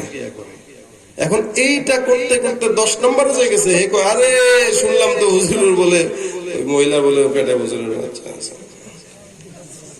ঘটনা গেছে, কই চিন্তা করছেন এবার? এই জন্য রাসূল বলেন, এই সত্যবাদী কোন মানুষ যদি তোমার, মিথ্যাবাদী কোন মানুষ যদি তোমার কাছে কোনো খবর শোনায়, ওটা যাচাই করো। যে কোনো মানুষ, মিথ্যাবাদী হোক সত্যবাদী হোক, যে কোনো মানুষ। আল্লাহ পাক আয়াত নাযিল করেন, ইয়া আইয়ুহাল্লাযীনা আমানু, তোমরা যখন মুমিনেরা, তোমরা যখন ফাতাবাইয়ানু, তোমরা যখন কারো কাছে কোনো বর্ণনা করো অথবা শুনো, তাহলে একটা কাজ করো, এটাকে একটু যাচাই বাছাই করো। যাচাই বাছাই করার পরে তোমরা এটা সামনের দিকে আগাও। একজন বললো আর আমি শুনলাম, আরেকজনকে বলে দিলাম। সমাজের ভিতরে এই রোগে আক্রান্ত 100-র ভিতরে 99 জন মানুষ। আমিও আক্রান্ত। আল্লাহ পাক আমাকে আগে হেফাজত করুন, পরে আপনাদেরকে করুন। বলেন আমিন। এটার দরকার আছে না এখান থেকে বাঁচা? অধিকাংশ মানুষ জাহান্নামে যায় তার জবানের কারণে। খুব মনে রাখবেন এটা। ফেসবুকে খুব ঠাট করে কিছু থেকে কিছু লিখে দেন, কিছু থেকে কিছু হইলেই বাস লিখে দেন। একজনের বদনাম, কয় তুই এবারে চিনোস, তুই এটা করছস, তোর লুঙ্গি খুলে কিন্তু সারবো আমি। এটা সে গুনাহ মনে করতেছে, এটাকে সে ইবাদত মনে করতেছে এবং দিনের কাজ মনে করতেছে যে একজন গুনাহ করছে, এটা আমি ফেসবুকে দিয়ে দিলাম। আচ্ছা বলেন, রাসূল যেখানে বলেন কেউ যদি কোনো অন্যায় করে, এটা দেখলে এটাকে গোপন রাখার চেষ্টা করো। কারণ মান সাতারাহুল্লাহু মুসলিমা সাতারাহুল্লাহু ইয়াওমাল কিয়ামা, কেউ যদি দুনিয়াতে কারো দোষ গোপন রাখে, আখিরাতে আল্লাহ তার দোষ গোপন রাখবে। তা আপনি যে আরেকজনের দোষটা ফেসবুকে আরেকজনের কাছে শুনলেন, কি শুনছেন? ইমাম সাহেব এই করছে। যেমন সেদিন চাঁদপুরে না মাদ্রাসার ইমাম রেজে হেনস্থা করলো চুল কামাই কইরা, কিসের অপবাদে? বলৎকারের অপবাদে হেনস্থা কইরা, মাইরা টাইরা পুলিশে দিয়া, ইজ্জত নষ্ট করে, মাদ্রাসা ভাঙচুর করে, অবস্থা বেগতিক হয়ে গেছে। কেন? শোনা কান শোনা, শত্রুতা করে শুনে শুনে বাস এই কাজটা করছে। একটা কাজ তো করলো শুনে শুনে, কিন্তু এদিকে তো দুনিয়ার অবস্থা জাহান্নাম হয়ে গেছে। এই মাত্র শুধুমাত্র শোনা কথার কারণে। এই যে কথাটা মারাত্মক অপরাধ, মানুষের চগলখড়ি স্বভাবটা খারাপ গুণ। এক লোক এক দাসী বাজার থেকে কিনছে, কেনার পরে মালিককে জিজ্ঞাসা করতেছে, দাসীটা এত সুন্দর, এত কাজ জানে, সব জানে, বেচবেন কেন? ছোট্ট একটা ঝামেলা আছে। বলে কি ঝামেলা? এমনি এমনি আপনার কথা মনে করেন আমি কিছু একটা বললে আপনারা বলে দিবে, এটা এটা তো খুব একটা ভালো খারাপ গুণ না, সমস্যা নাই। দাসী কিনে বাসায় নিয়ে গেছে। বাসায় নেওয়ার পরে স্বামী স্ত্রী দুজনকে খুব মহব্বত করে। এই দাসী মানে মেয়েটা মহব্বত করে, দিকদের স্বামীরেও ভালো রাখে, বউরেও ভালো রাখে। একদিন, 2 দিন, 3 দিন যায়, স্বামীরে বলে, আরে মুনিব, আমি আপনার খাই, আপনার করি, সবকিছু আপনার করি, আমি আপনাকে একটা হেল্প করতে চাই, কিন্তু কেমনে করি, কেমনে বলি, আমি তো এটা কেমনে বলবো? আল্লাহ, আমি যদি মাটির সাথে মিশে যাইতে পারতাম এই কথা বলার আগে। এখন মুনিব কয়, কি হয়েছে রে? বলে, মারাত্মক একটা খবর, আপনাকে বলবো কিনা, আপনি বিশ্বাস করেন কিনা? কেন বিশ্বাস করবো? আমারে কিছু বলতে পারবেন না? কেন বলবো না? আমার মনে হয় আপনার বিবি পাশের বাড়ির কারোর সাথে কিছু একটা করে, ভাই বেটা কি বলছেন করে আপনি আমি জানতাম আপনি বিশ্বাস করবেন না, থাক বাদ দেন, আমার মহব্বতের তো কোনো দাম নাই, আর কি করার আছে কি বলার আছে, থাক বাদ দেন, থাক থাক কিছু না। এখন এই যে একটা দিল ঔষধ, কিছু সন্দেহ ঢুকছে না ঢুকে নাই? স্বামী মনে মনে চিন্তা করে দাসী যদিও কথাটা বলছে, কথাটা তো সত্যতা থাকতে পারে, একদিন দুই দিন তিন দিন। এখন এদিক দিয়ে আবার বিবিকে যায় বলে, ওগো আপনি আমার বইন, আপনি আমার মনিব, আমার মনিবের বউ, আপনারে আমি তার সাথে বেশি মহব্বত করি, কিন্তু কেমনে আপনারে বলি? বলে কি কেমনে বলস? একটা কথা আছে, কি কথা বল? কয় কথাটা কেমনে বলি, আল্লাহর কসম, আল্লাহ যদি আমার যদি এই কথা বলার আগে আল্লাহ মাইরা দিত, বল বেটা দম বাদ দিয়ে বল। এখন মেয়ে বলতেছে, আহা আপনার স্বামী কত ভালো মনে করছে, 5 ওয়াক্ত নামাজ পড়ে, তাহাজ্জুদ পড়ে, জিকির আজকার সব করে, কিন্তু গতকাল দেখলাম কার সাথে জানি দেখা করতে গেছে সম্ভবত। কি বললি? মেয়েরা তো একটু এমন সন্দেহ প্রবল, কি বললি? বলে হ্যাঁ। কিন্নালিল্লাহ, আসলেই? বলে হ্যাঁ। আপনি বিশ্বাস যদি না করেন থাক, আর বলবো না। না বিশ্বাস করছি আমি, এবার এই দোষ থাকতে পারে, আমারে কেমন জানি ইদানিং মহব্বত কম করে। রাসূল বলেন অধিকাংশ মহিলারা জাহান্নামে যায়। জাহান্নামের ভিতরে অধিকাংশ মহিলারা কেন? বলে কাসুরাল্লাহ না, এরা অধিক লানত করে মানুষকে, আর স্বামীর উপর অপবাদ দেয়। সারা জিন্দেগি ভর আপনি শাড়ি দিবেন, সালোয়ার কামিজ দিবেন, খাওয়াইবেন, আরামসে রাখবেন, একদিন খালি একটা জিনিস আনতে বলছে আনবেন না, বলবে তোমার ঘরে এসে জিন্দেগিতে সুখ পাইলাম না। বলে নাই এলাকা? এটা মেয়েদের একটা স্বভাব, রাসূলের হাদিস। রাসূল বলে এই কারণে মেয়েরা অধিকাংশই জাহান্নামী। এতটুকু মহব্বত করছেন, এখন রাত্রেবেলা অফিস থেকে 12টার দিকে আইসা যদি স্ত্রীর লাগে এত খোশ গল্প করার কি আর মন মানসিকতা থাকে? এখন কেন ঘুমাইছেন? এই বেটা মনে হয় অফিসের কলিগের লাগে ফিরিত মেরে আইসে, লাগে আমার মজা লাগে না, কি বলে না? অনেক মানুষের এই সমস্ত কেস আছে, আমাদের কাছে তো অনেকে প্রশ্ন করে, আমরা জানি অসংখ্য মহিলার আছে এগুলা।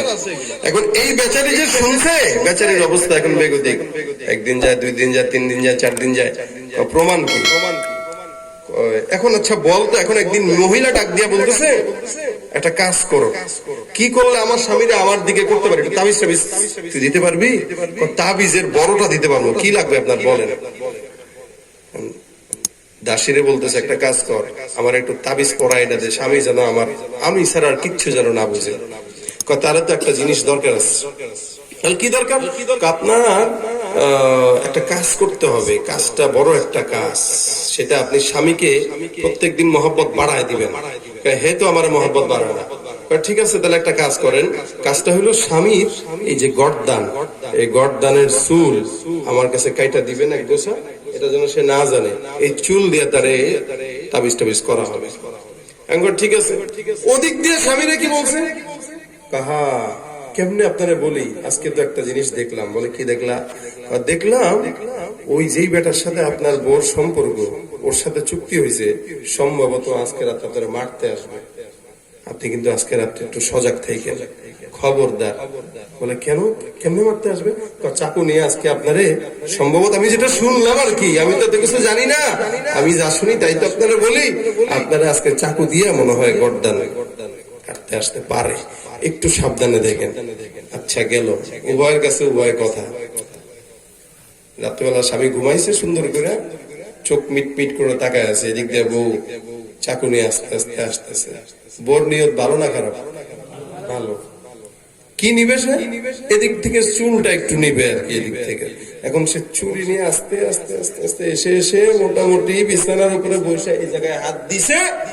স্বামী তো সজাগ, ঠুস করে চুরিটা ধইরা স্ত্রীর মোটামুটি পেটের ভিতরে ঢুকে দিছে, শেষ কাজামর। আর দাসের ইচ্ছা ছিল হলো এটা যে মোটামুটি যদি এটারে মাইরা আমি দিব হইতে পারি আর কি। কাজের বেডিরা করে না, ঢাকা শহরে কাজের মহিলার অভাব নাই, অনেকে আছে কাজের মেয়ে রাখে ঘরের ভিতরে। এই কাজের মেয়েগুলা এই কূটনীতিক বুদ্ধিগুলা কইরা মোটামুটি স্বামী স্ত্রীর ভিতরে দ্বন্দ্ব লাগায় বেড়ার লাগে ভাগার চেষ্টা করে। এটা এই সমাজের ভিতরে একটা না দুইটা না, অসংখ্য সমাজে হইতেছে এটা। আপনারা জানেন না গ্রামে থাকেন বলে, কারণ গ্রামে তো কাজের মহিলা দরকার হয় না, ঢাকা শহরে অসংখ্য দরকার। এই যে অবস্থা, আচ্ছা বলেন, ছোট একটা বদনাম ছিল যে আমার দাসের সব কিছু ভালো, খারাপ খালি একটা, মেয়ের সব ভালো, হুজুর খালি বিয়ের আগে একটা সন্তান হয়েছিল, এছাড়া সব ভালো আছে। কি মেয়ে নিয়ে দাম আছে? কথা বলে না কেন? ঘুমান আপনারা, এই মেয়ে কি ভালো না খারাপ? বলেন। সব ভালো, একটা জিনিস খারাপ, বিয়ের আগে বাচ্চা হয়েছে, এটাই খারাপ, আর কিছু খারাপ না। আমার ছেলে সব ভালো, হুজুর মাঝে মাঝে একটু গাঞ্জা টানে, টানে, এটা সমস্যা না, এটা ঠিক হয়ে যাবে। কারণ সন্তান যদি খারাপ হয় বেশি কিছু লাগে না, একটা জিনিসে যথেষ্ট, ঠিক না? এই জন্য রাসূল বলেন অধিকাংশ জবানের কারণে মানুষ জাহান্নামে যায়, অধিকাংশ মানুষ জাহান্নামে যায় জবানের কারণে। এ কারণে কারো কথা শুনলে এটাকে আগে যাচাই করা যে কথাটা কে বলছে, অমুকে বলছে, অমুক, তুমি কার থেকে শুনছো? অমুকের থেকে। তুমি কার থেকে? অমুকের থেকে। তার মানে এই কথার কোনো ভিত্তি নাই, এটা 10 কান ঘুরে আসছে, এটা খারাপ অবস্থায় আছে। এজন্যই আল্লাহ পাক রব্বুল আলামিন বলেন জবানের হেফাজত করা। জবানটা দিলাম কেন? গীবতের জন্য না, কিসের জন্য? বলে মাওলার জিকিরের জন্য। বান্দা আল্লাহর জিকির করবে জবান দিয়া, কারণ সব জিনিসের ব্যথা আছে, জবানের ব্যথা নাই। আল্লাহ পাক রব্বুল আলামিন বান্দাকে দুইটা ক্ষুধা দিছে, একটা হলো পেটের ক্ষুধা, আরেকটা হলো তার দিলের ক্ষুধা। পেটের ক্ষুধার খাবার তার জবান দিয়ে চাবায় চাবায় খায়, ভাত খায়, রুটি খায়, এটা সেটা খাইলে পেট ভরে যায়। কিন্তু মুমিনের জবানের যখন, মুমিনের অন্তরের যখন ক্ষুধা হয়, অন্তরের ক্ষুধাটা মুমিন তার জবান দিয়া শেষ করবে। আর অন্তরের ক্ষুধা যদি বান্দা তার নিভাইতে চায়, আল্লাহ পাক বলেন আলা বিযিকিরিল্লাহি তাতমাইন্নুল কুলুব। দুনিয়ার জিন্দেগিতে কোন মুমিন বান্দা যদি থাকে, আমি আল্লাহ পাক রব্বুল আলামিন বললাম বান্দা, দুনিয়ার জিন্দেগিতে তোমার অন্তরটা যদি পরিপূর্ণ করতে চাও, আল্লাহ পাক রব্বুল আলামিন বলে বান্দা খবরদার, তোমার জবান দিয়া অন্য কারো গোলামি না, জবান দিয়ে একমাত্র আল্লাহর খায়া, আল্লাহর পরে আল্লাহর দুনিয়াতে থাকা, একমাত্র জবানের ভিতরে যেই নাম উঠাবা সেই নামটা কি? বলে আল্লাহ, আল্লাহ, আল্লাহ, আল্লাহ। আল্লাহর মতো ভালো বন্ধু দুনিয়ার জমিনে আর কেউ পাবে না, কিছু বলেন তো? আপনার নেতাও তো আপনার ভালো বন্ধু না। যতদিন পর্যন্ত টাকা আছে ততদিন আপনার দাম, যতদিন নেতার ক্ষমতা আছে ততদিন আপনার বন্ধুত্ব করতে পারবে। নেতার ক্ষমতা শেষ, আপনাকে সে কোনোদিন সহযোগিতা করতে পারবে না। এই মুসলমান, যেই নেতার পিছনে ঘুরেন 10,000 টাকা 5,000 টাকার জন্য, মনে করছেন নেতা মনে হয় মাস শেষে আপনার টাকা দিবে চা খাওয়ার। মনে রাখবেন, যেই মানুষ, যেই শিল্পপতি, যেই 10 তলা বিল্ডিং এর মালিক, যেই নেতাটা, যেই গাড়িওয়ালা, যেই বাড়িওয়ালাটা জনগণের টাকা চুরি করে, রিলিফের মাল চুরি করে বড় লোক হয়, ওই মানুষ কোনোদিন আপনার টাকা দিবে তো দূরের কথা, আপনার যা থাকবে সেটাও চুরি করার চেষ্টা করবে, ঠিক কিনা? ওরা হলো দেশের লাগি মহামারীর মতন, ফাইলে কলম ঠেকাইয়া চালায় তারা নির্যাতন। ওরা হলো দেশের লাগি মহামারীর মতন, ফাইলে কলম ঠেকাইয়া চালায় তারা নির্যাতন। ঘুষের টাকায় ওদের ভুরি, ঘুষের টাকায় ওদের ভুরি, করে যে টান টান। ওরা শিক্ষিত শয়তান, ওরা শিক্ষিত, শিক্ষিত শয়তান, ওরা শিক্ষিত শয়তান। পীরগিরি আর মাজার পূজা চলছে দেশটা জুড়িয়া, শিরকি আর ভণ্ডামিতে দেশটা গেছে ভরিয়া। পীরগিরি আর মাজার পূজা চলছে দেশটা জুড়িয়া, শিরকি আর ভণ্ডামিতে দেশটা গেছে ভরিয়া। গাজার কলকি টান মারিয়া, গাজার কলকি টান মারিয়া দেখায় খাজার শান। ওরা শিক্ষিত শয়তান, ওরা শিক্ষিত শয়তান, ওরা শিক্ষিত শয়তান, ওরা শিক্ষিত শয়তান। আলেম নামে কত দেখো টাকার মোহে পড়িয়া, স্বার্থের পিছে দৌড়াইতেছে কোরআন হাদিস ছাড়িয়া। জিহাদ ছেড়ে কেউ বা ধরছে, জিহাদ ছেড়ে কেউ বা ধরছে দরবেশের ভান। ওরাই শিক্ষিত শয়তান, ওরা শিক্ষিত শয়তান, ওরা শিক্ষিত শয়তান, ওরা শিক্ষিত শয়তান। দুর্নীতির ওই আখড়ায় বসে, দুর্নীতির ওই আখড়ায় বসে জাহির করে জ্ঞান, কলম দিয়ে কামায় টাকা আবার ধরে সাদর ভান। ওরা শিক্ষিত শয়তান, ওরা শিক্ষিত শয়তান, ওরা শিক্ষিত শয়তান, ওরা শিক্ষিত শয়তান। বাইরে আমার এই কারণে যারা নাকি নিজের জিনিসটা বুঝে মানুষের সেবা করতে পারে না, চুরি করে বড়লোক হয়, আল্লাহ পাক রব্বুল আলামিনের এই দুনিয়ার জমিনে ততক্ষণ তাদের দাপট থাকবে যতক্ষণ ক্ষমতা থাকবে, অথবা যতক্ষণ টাকা আছে। আপনার বন্ধুর যতক্ষণ ক্ষমতা ততক্ষণ আপনার কাছে দাম, আপনার যতক্ষণ টাকা ততক্ষণ জনগণের কাছে আপনার দাম।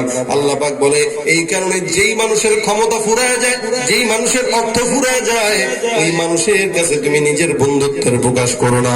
যদি যেই মানুষের যার নাকি ক্ষমতার কোনোদিন শেষ হয় না, অর্থের কোনোদিন শেষ হয় না, যার দাপটও কোনোদিন শেষ হয় না, বন্ধু যদি বানানো লাগে একমাত্র বন্ধু হওয়ার যোগ্যতা রাখেন সেই আল্লাহ। এই জন্য জন্মের পর থেকে বন্ধুত্ব করবো আল্লাহর সাথে। আমি আমার ছোটকাল জীবনে একমাত্র আমাকে মায়ের পেট থেকে লালন করে বড় করেছেন আল্লাহ। যেই মায়ের পেটে আমার খাবারের অন্য কোনো উপায় ছিল না, যেই মায়ের পেটে রব্বুল আলামিন মায়ের নারীর সঙ্গে আমার নারীর সম্পর্কটা লাগায় আমাকে মায়ের পেটের ভিতরে খাবার দান করেছে। এছাড়া আমার কোনো খাবারের মতো কোনো যথেষ্ট মাধ্যম ছিল না। মায়ের পেট থেকে বের হওয়ার পর আমাকে আল্লাহ পাক রব্বুল আলামিন মায়ের দুধ দিয়ে বড় করেছে। এই দুধটা যদি ঠান্ডা থাকতো আমার ঠান্ডার ভিতরে সমস্যা হইতো, কিন্তু আল্লাহ পাক মায়ের স্তনের দুধটা আমার জন্য কুমকুম কুসুম গরমটা রেখে দিয়েছে, যেটা কোনো গরম বেশিও না বেশি ঠান্ডাও না। আল্লাহ পাক ওটাকে বেশি মিষ্টিও দেয় নাই, আবার আল্লাহ পাক সেটাকে কোনো ঝালও দেয় নাই। আল্লাহ পাক বান্দার জন্য যতটুকু দরকার ততটুকু উপযুক্ত করে দুধ বানায় মায়ের স্তনের ভিতরে দিয়ে আপনাকে আমাকে বড় করায় দিছে। যখন নাকি আপনার বয়স 1.5 বছর হয়ে গেল, আস্তে আস্তে দাঁত দুইটা দিয়া দিল। এখন দাঁত দিয়া বিস্কুট চাবায় খাইতে পারেন, রুটি চাবায় খাইতে পারেন। 2.5 বছর হয়ে গেল, এখন হাঁটা শিখে গেলেন আপনি। এই মুসলমান, এই যে ছোট্ট থেকে আপনি যখন দুর্বল ছিলেন, আল্লাহ পাক বলে আল্লাহুল্লাযী খালাকাকুম মিন দুফিন সুম্মা জাআলা মিন বাদি দুফিন কুওয়া। আমি আল্লাহ তোমাকে 8-9 বছর পর্যন্ত দুর্বল বানাইলাম। দুর্বল বানানোর পর রব্বুল আলামিন বলে বান্দা এখন তোমাকে আস্তে আস্তে সবল বানাইলাম। এখন তোমার যখন আস্তে আস্তে ঘাটটা মোটা হওয়া শুরু হয়ে গেল, এখন যখন শরীরে শক্তি, এখন শরীরের ভিতরে এখন তোমার পাওয়ার আসছে, শক্তি যখন বেড়ে গেছে, এখন তোমার দাপট আর কেউ দেখে না। এখন তোমার দাপটে এলাকার মানুষ থাকতে পারে না। এখন তোমার ক্ষমতার দাপটে এলাকার মানুষ ভয় পায়। এতদিন তুমি ছিলা দুর্বল, এখন তোমার সাহস বেড়ে গেছে, এখন দাপটও বেড়ে গেছে। এখন যখন হাতে আমি আল্লাহ শক্তি দিলাম, এখন হাতের শক্তি নিয়ে তুমি জনগণের সামনে বলো হাত ভেঙে দিবা। আরে শক্তি তো এতদিন তোমার ছিল না, এখন তোমার শক্তি হইল, এখন তুমি হাত ভাঙতে চাও কার? আল্লাহ বলে বান্দা যেই হাতটা দিয়া তুমি মানুষের হাত ভাঙতে চাও, এই হাতটাও কিন্তু একদিন ভেঙে যাবে। এই নমরুদ কিন্তু বাঁচতে পারে নাই, ফেরাউনও কিন্তু টিকতে পারে নাই, তোর চাইতে বড় পাওয়ারফুলরাও কিন্তু টিকে নাই। ল্যাংড়া মশা দিয়ে আমি আল্লাহ শেষ করে দিছি। তোর মতো ছাগলদের রাম ছাগলদের চামচিকারে আমি আল্লাহ শেষ করতে, ল্যাংড়া মশাও দরকার নাই।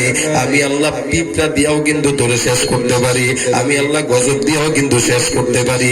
এ মুসলমান নবীর উম্মত, এই কারণে শক্তি যখন বান্দা হয়, এই শক্তি দিয়া কিন্তু আল্লাহর দুনিয়ার জিন্দেগিতে আল্লাহর পথে শক্তি ব্যয় করা দরকার। শক্তি আছে, ব্যয় করবো কোথায়? ফ্রান্সের বিরুদ্ধে আন্দোলনের জন্য মিছিলে যায় শক্তি ব্যয় করব। শক্তি আছে, ব্যয় করার জায়গা কোথায়? বলে ইহুদি খ্রিস্টানের বিরুদ্ধে জিহাদ করে শক্তি ব্যয় করব। শক্তি যদি থাকে নাচ গানের মাধ্যমে শক্তি ব্যয় করে না।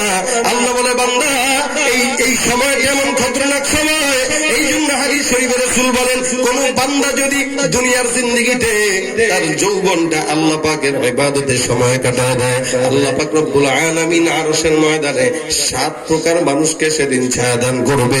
ওর ভিতরে এমন এক দল, আল্লাহর হাবিব বলে ওয়াশাবুন ইবাদাতিল্লাহি তাআলা।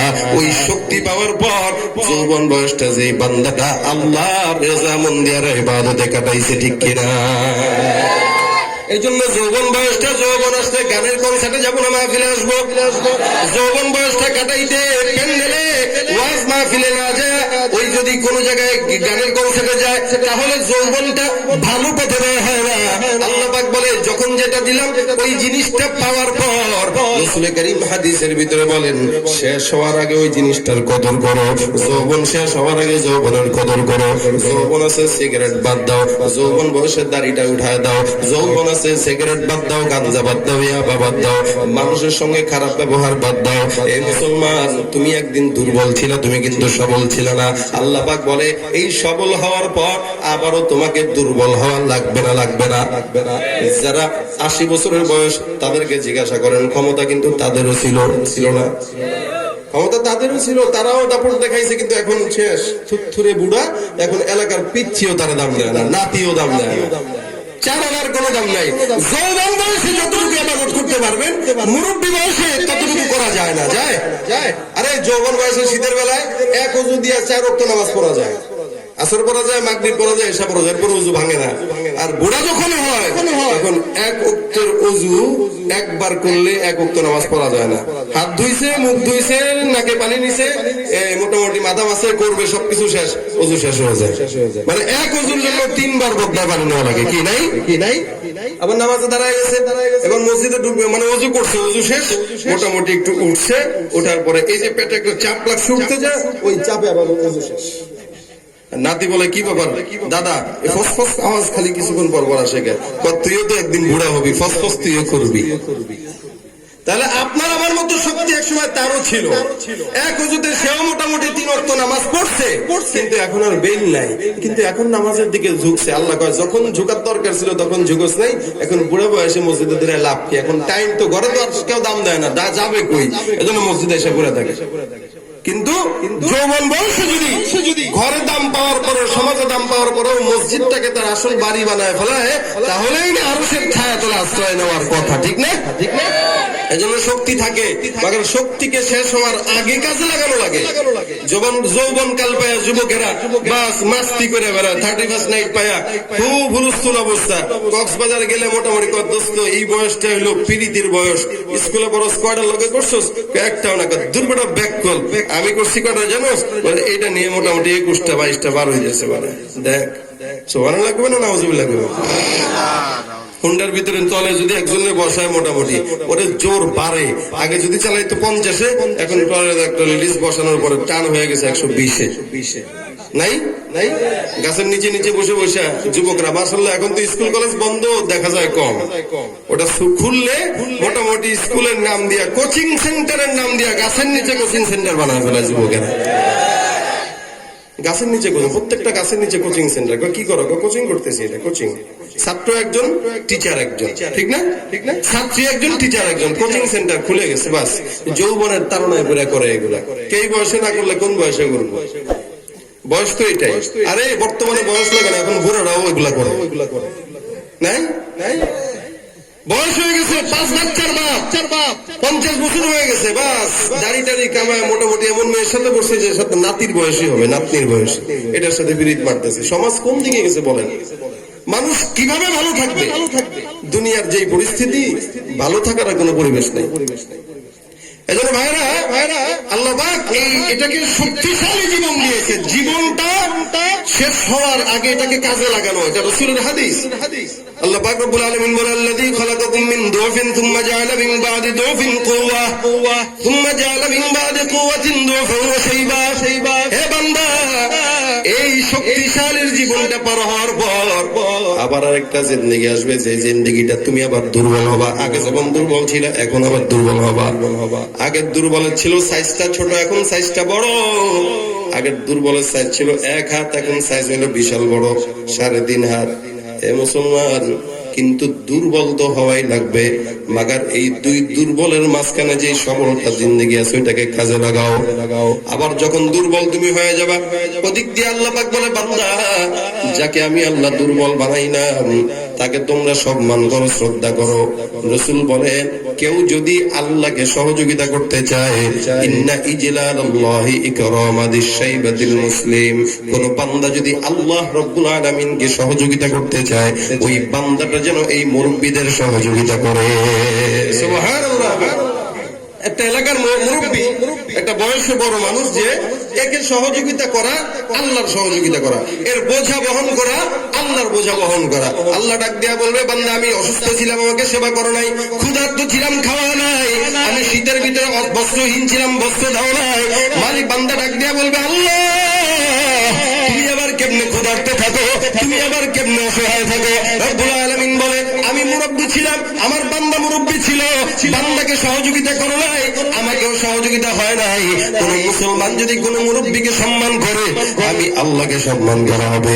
কোন মুসলমান যদি কোন বান্দাকে খাবার দেয়, আমি আল্লাহকে খাবার দেওয়া হবে।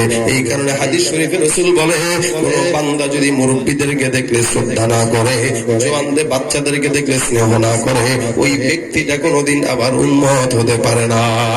অর্থাৎ মুরব্বীদেরকে দেখলে সালাম দেওয়া, এটা রাসূলের আদর্শ, এটা রাসূলের আদেশ। আবার মুরব্বীরাও বাচ্চাদেরকে দেখলে সম্মান করবে, স্নেহ করবে, এটাও রাসূলের আদেশ। এই যতক্ষণ উম্মত হইবা না, যতক্ষণ মুরব্বীদেরকে দেখলে সালাম দিবা না, এলাকার ভিতরে মুরব্বীদেরকে সালাম দেওয়া তো দূরের কথা, এখন যুবকরা দেখলে ধাক্কা দিয়ে দৌড় দেয়। আছে না নাই? ধাক্কা দিছে, কি সালাম দিস না কেন? দূর বুড়া রেখে সালাম দিল। আর বুড়া সালাম দেয় না। বুড়া যদি দেখে জওয়ানদেরকে বলে, ওই তোর বাপের নাম কি? বলে আমার বাপের নাম অমুক। বেয়াদব, তোর বাপের সালাম শিখায় নাই? বলে কেন? সালাম দিস না কেন? মুরব্বি দেখলে ঠিক আছে, আসসালামু আলাইকুম। এখন সালাম একটা দিছে ঠিকই, চেয়ারম্যানরা সালাম দেয় ঠিকই, আসসালামু আলাইকুম, মেম্বাররাও সালাম দেয় ঠিকই, আসসালামু আলাইকুম, অর্থ সম্পদ যারা আছে তারাও সালাম দেয় আসসালামু আলাইকুম, যে সন্ত্রাস তারাও সালাম দেয় আসসালামু আলাইকুম। মাগার এই সালামটা হইলো ভয়ের সালাম। এদিক দিয়ে সালাম দেয়, ওদিক দিয়ে সালাম ঠিকই দিছে। কিন্তু যদি মুরব্বিটা যে নাকি বললো বেয়াদব সালাম শিখলি না, এই মুরব্বি যদি একটা জওয়ানকে দেখার পরে আসসালামু আলাইকুম আগে দিত, একদিন, 2 দিন, 3 দিন, 4 দিন যদি আপনি কোনো জওয়ানরে সালাম দেন, জওয়ান চিন্তা করবে এই মুরব্বি মানুষ আমাদের সালাম দেয়, এটা কেমন দেখায়। দেখবেন 3য় দিনের মাথায় জওয়ানটা ইচ্ছা করে আপনাকে সালাম দিবে। দিবে না? এলাকায় যারা জওয়ানরা আছে এদেরকে মুরব্বীরা আগে সালাম দিবেন, কারণ রাসূল বলে যে আগে সালাম দিব সে হইল অহংকার মুক্ত। কি যে আগে সালাম দিল সে কি মুক্ত? অহংকার মুক্ত। তাহলে আপনার যদি অহংকার না থাকে আপনি সালাম দেন, আমি আগে সালাম দেব। আর আমরা তো আগে সালাম দেই না, আমি সালাম দেবো দেখি, আগে ওয়েট করি, দেখি সালাম সে আগে দেয় কিনা। না দিলে এমনি তাকায় যে কিরে তুই আমার এখনো সালাম দিলি না। যদি দেখে না দেয় নাই, তখন আসসালামু আলাইকুম নিচের দিকে তাকায় দেয়, মানে একটু ভাবের সাথে দেয়, তোর আমি শিখাইলাম। এক মুরব্বী দেখলে সালাম দেওয়া লাগে, এটা হইলো অহংকারের সালাম, এটা হইলো ফাইজলামের সালাম না। বিনয়ের সাথে জওয়ানদেরকে দেখছেন ও সালাম শিখতে পারে নাই, কার কাছে শিখবে? আপনার কাছে শিখবে। তা আপনি আগে দেখার সাথে সাথে সালাম দেন, আসসালামু আলাইকুম রাহমাতুল্লাহ। জওয়ান চিন্তা করবে, ওরে আল্লাহ, মুরব্বী মানুষ আমার আগে সালাম দিয়ে দিল, হাতে সিগারেট থাকলে ওটা ফালাই দিবে, ফালাই দিয়ে বলবে আসসালামু আলাইকুম কাকা। এরপর দিন থেকে আপনি তার আগে সালাম দিতে পারবেন না। শিখাইতে তো হবে বড়দেরকে ছোটদেরকে আগে, ঠিক না? বড়রা আগে ছোটদেরকে শিখাবে, তারপরে ছোটরা শিখবে। এলাকায় কেউ নামাজ আদায় করে না, 5-10 জন যুবকরা মিলে গল্প করতেছেন, আপনি বলেন তোর বাপ তোর নামাজ শিখায় নাই, বেয়াদব, জাহান্নামে যাবি না, মরবি না, তুই মসজিদে যাস না কেন? যান মুরব্বী, আপনার নামাজ আপনি পড়ান, যান। এনে বুজুর্গি মারাইতে এসে একটা কথা বলে দিল। এটা না বইলা 5-10 জন বন্ধু বান্ধব একসাথে নামাজ পড়েন না, আড্ডা মারে, এর ভিতরে একজন নামাজি, সে যদি বলে যাক দোস্ত তোরা গল্প কর, নামাজের সময় চলে আসছে, আমি একটু নামাজটা পড়ে আসি। সে নামাজ 1 দিন পড়লো, 2 দিন পড়লো, 1 সপ্তাহ পড়লো। একদিন না একদিন এই 10 জন বন্ধু চিন্তা করবে কি আমরা একসাথে আড্ডা দেই, একসাথে যাই, একসাথে চাকরি করি, একসাথে সবকিছু করি, আমরা নামাজ পড়ি না, নামাজের সময় সে একা নামাজে যায়, এটা কেমন দেখায়? একদিন বলবে কি চলো আমরাও নামাজে যাই, যাবে না? বলা লাগবে না, সবকিছু বইলে কয়া হয় না, কিছু জিনিস আপনার আদর্শ দিয়া দেখা তারপরে হওয়ানো লাগবে। এতটুকুন আদর্শ যদি না শিখতে পারেন তাহলে রাসূলের কিসের উম্মত হইলাম? মুরব্বীদেরকে দেখলে সালাম করবো, শ্রদ্ধা করবো, এটা কার আদেশ? হ্যাঁ কথা বলে না, কার আদেশ? আল্লাহ এবং আল্লাহ রাসূলের আদেশ। মুরব্বীদেরকে যে সালাম না দিবে, শ্রদ্ধা না করবে, সে রাসূলের উম্মতি না, উম্মতি না। রাসূল কারীমের দুধ মা ছিল কে বলেন? হালিমা সাদিয়া। একদিন আসলেন, আসার পরে রাসূল নিচে চাদর, রাসূলের গায়ের চাদর বিছায় দিলেন। তো হালিমা সাদিয়া বলেন, ইয়া রাসূলুল্লাহ, আপনি আপনার চাদর বিছায় দিলেন। হালিমা সাদিয়াকে রাসূল বলে, আমি রাসূল হইতে পারি, কিন্তু আপনি আমার দুধ মা হিসেবে আমার কাছে অনেক সম্মানের পাত্র আপনি, সুতরাং আমার চাদরটা আপনার চাইতেও কম দামি, আপনি আমার চাদরের উপর উঠে বসে যান। সিদ্দিক আকবর আবু বকর রাদিয়াল্লাহু তাআলা আনহু নিজের আপন বাবা আবু কুহাফাকে নিয়ে আসছে রাসূলের কাছে, এসে ডাক দিয়ে বলে, রাসূলুল্লাহ, বাবাকে নিয়ে আসলাম, হুজুর আপনি মেহেরবানি করে ইসলাম ধর্ম শিক্ষা দিয়ে দেন। আল্লাহ রাসূল ডাক দিয়ে বলে, আবু বকর, মুরব্বী মানুষটাকে আমার সামনে না আনলেও পারতা, আমাকে বললে আমি তার কাছে চলে যাইতাম। আল্লাহ রাসূলকে আবু বকর ডাক দিয়া বলে, এ পয়গম্বর, আপনি অনেক দামি পয়গম্বর, আমার বাবা বাবা হতে পারে, মুরব্বী হতে পারে, মাগার আপনি নবীর চাইতে বেশি দামি না। আল্লাহ রাসূল বলে, এ আবু বকরের বাবা আবু কুহাফা, আপনার কাছে ক্ষমা চাই, আমি জওয়ান মানুষ, আপনার কাছে যাওয়া দরকার ছিল, মাফ করবেন। তবে আমি আপনার কাছে একটা দাওয়াত দেওয়ার জন্য এখানে আনলাম। কি দাওয়াত? বলে, আমার হাতে হাত থেকে বায়াত করে কালেমা পড়ে দেন, একবার মুসলমান হয়ে যান। আবু বকরের বাপ ডাক দিয়া বলে, আবু বকর, সেই পয়গম্বরের ভিতরে এতটুকুন ভদ্রতা, একজন মুরব্বীর প্রতি এতটুকুন শ্রদ্ধা, ওই পয়গম্বর কোনদিন মিথ্যা হতে পারে না। ওই পয়গম্বর সত্য নবী, সেই নবীর হাতে হাতে রেখে বায়াত করে আমি আবু বকর তোমার বাবা মুসলমান হয়ে গেলাম। এতটুকুন ভদ্রতা, সামাজিকতা, শ্রদ্ধা দেখে আবু বকরের বাপ মুসলমান হয়ে গেছে। আমাদের ভিতরে শ্রদ্ধা যদি থাকতো, সমাজের ভিতরে কোন মানুষ, সমাজের ভিতরে মারামারি দ্বন্দ্ব এগুলো থাকতো না।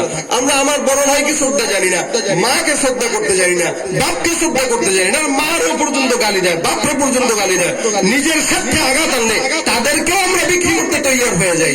ওই জাতির সমাজে দুর্ভোগ আসবে না তো কোন জাতির সমাজে আসবে বলেন? বড়দের ভিতরে যেই জাতির সমাজে বড়দের সম্মান নেই, ছোটদের স্নেহ নেই, ওই জাতি তো কোনোদিন আল্লাহর কাছে দামি হইতে পারে না। আল্লাহ পাক রব্বুল আলামিন বলেন, বান্দা, এই কারণে মুরব্বীদেরকে আমি যাদেরকে বানাইলাম তোমাদের সম্মানের পাত্র। জওয়ানরা যারা আছেন, এলাকার যুবকরা যারা আছেন, ছোটরা যারা আছেন, খুব ধ্যান করে শুনেন।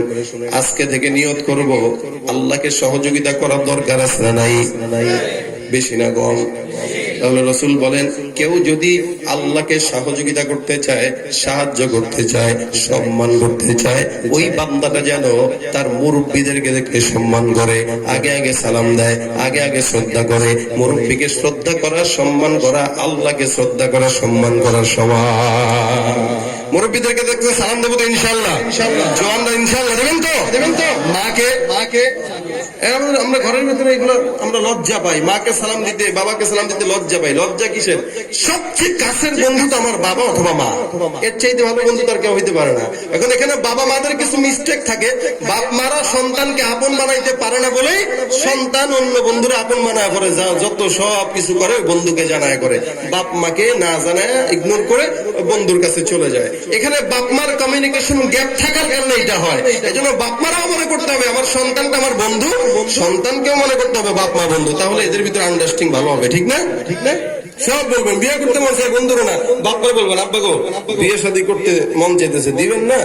বয়স তো হয়ে গেছে। কত হয়েছে তোর বয়স? 25 হয়ে গেছে। এটা কোনো বয়স হইলো? 25 বলে কোনো বয়স না, জীবনের অর্ধেক বয়সে তো 25 গেছে, তাই না? আমি 1-2 বছর আগে না কত বছর আগে এক মাহফিলে গেছিলাম, মনে পড়ে না। মাহফিলে যাওয়ার পরে মাহফিলের সভাপতি খাবার টাবার খাওয়ার শেষ, এখন বলতেছে, হুজুর আমার বাচ্চা একটা মেয়ে আছে, এটা দোয়া করে দিবেন, আপনার খুব ভক্ত। তাই আমি ঠিক আছে মাশাআল্লাহ, আনেন। বাচ্চা মেয়ে আনবে, এটা তো কোনো আপত্তি নেই। বাচ্চা মেয়ে আনছে, উনি নেকাব টেকাব পরায় সুন্দর করে নিয়ে আসছে, হিজাব পড়েছে, নেকাব না হিজাব, হিজাব পরায় নিয়ে আসছে। আমি বলতেছি, কই আপনার বাচ্চা মেয়ে নিয়ে আসেন? ইনি কে? এটা তোমার মেয়ে। বললাম, পরে কি? ইন্টার ফার্স্ট ইয়ারে পড়ে। এগুলো বাচ্চা। এ যদি বাচ্চা হয়, বড় কে? আর বড় হবে কবে? আর বিয়ে দিবে কবে বলেন?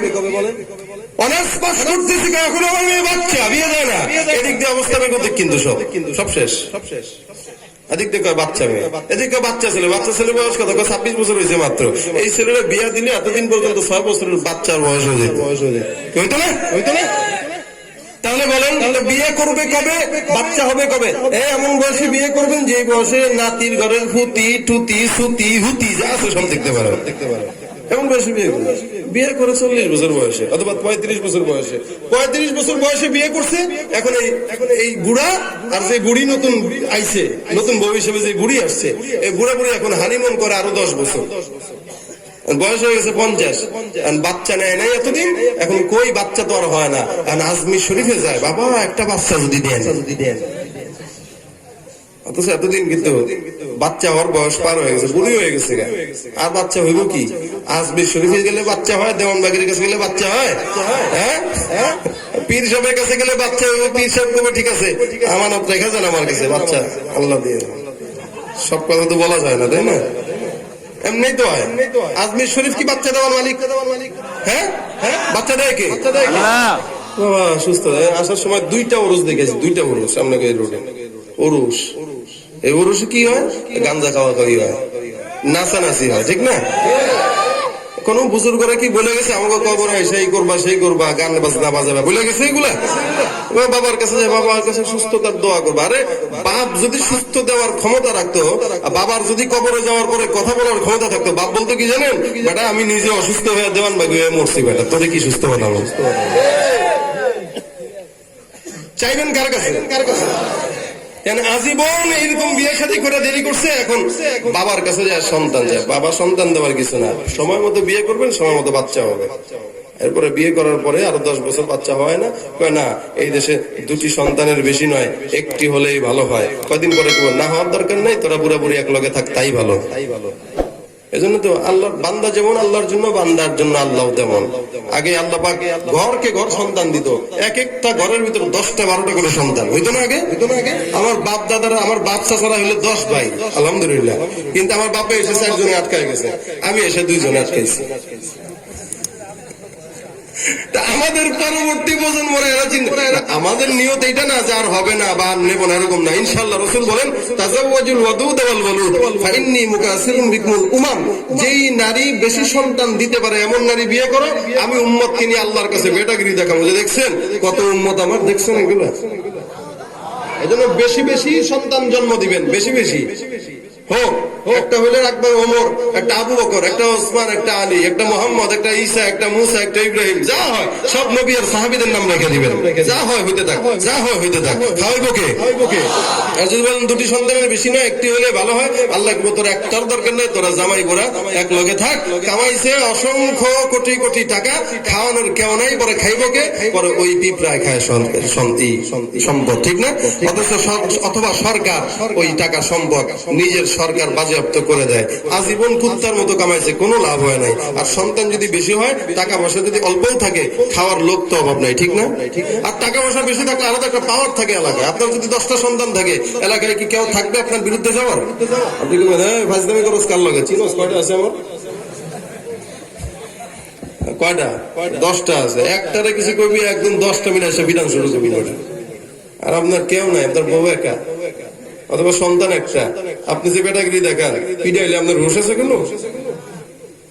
এজন্য সন্তান বেশি বেশি নিবেন, বেশি বেশি সন্তান জন্মগ্রহণ করা। এই শক্তিশালী জীবন পাবে, এই শক্তিশালী জীবন দিয়ে সে আল্লাহর রাস্তায় নামবে, এই নিয়ত করেন। বাচ্চা হইবেন কেন জানেন? সামনের দিন বহুত খারাপ আসতেছে, সামনের পৃথিবী কিন্তু খারাপ, ভালো পৃথিবী না, খারাপ পৃথিবী আসবে। দিন যত যাবে সামনের দিন তত খারাপ হবে। এই খারাপ সময় আপনার সন্তানটা যেন ইসলামের পক্ষে একজন জানবাজ মুজাহিদ হয়ে লড়াই করতে পারে, এই নিয়ত করে সন্তান জন্ম দেন। এই সন্তানকে মুজাহিদ বানায় রেখে যান। আপনি নাই তো কি হয়েছে, এই কবির মুরগি ছোড়া মতো চোরদেরকে সাহায্য করার জন্য আপনার রেখে যাবে সন্তান যথেষ্ট। এজন্য সন্তান বেশি বেশি রেখে যাবেন, বেশি বেশি সন্তান জন্ম দিবেন, বেশি বেশি এলাকার ভিতরে বিয়ে করবেন, ছেলেদেরকে বিয়ে করাবেন আর বলবেন সন্তান জন্ম দাও। যদিও আমার এই কথাটা সরকার বিরোধী কথা, কিন্তু ইসলাম বিরোধী কথা না, ঠিক না? আমাদের দেশের প্রধানমন্ত্রী সরকারের তরফ থেকে একটা কথা আছে, বৃদ্ধ সন্তানের বেশি না, একটি হলে ভালো হয়। কিন্তু এটা হলো একটা গুনাহের স্লোগান, এটা একটা গুনাহের কথা। কারণ আল্লাহ রসুল বলছেন একটা, আমরা বলি আরেকটা। এটা গুনাহ না সওয়াব? বলেন ইসলাম যেদিকে আমরা সেদিকে। আমার দল জাহান্নামে যাক, আমার লিডার জাহান্নামে যাক, আমার মালিক যেটা বলেছেন, রসুল যেটা বলেছেন, আমরাও সেটা বলবো এবং করবো। জীবন দিতে হলে ইসলামের জন্য তৈরি থাকবে ইনশাআল্লাহ। একদিন দূরত্বে থাকবে ইসলামের জন্য তৈরি থাকবে ইনশাআল্লাহ। মুসলমান যদি এই নিয়মটা মরণের আগ পর্যন্ত একসঙ্গে রাখতে পারেন, কোন বক্তব্যের শেষ নেই। আপনার মতো আমার মতো মুসলমানের উপরে একদিন পরিমাণ প্রভাব দেওয়ার, যতদিন ইমান ঠিক থাকবে, ইসলাম ঠিক থাকবে, কোন নাস্তিক মুরতাদ আমাদেরকে একদিন পরিমাণ ইমানের পথ থেকে বেরোতে পারবে না, পারবে না, পারবে না।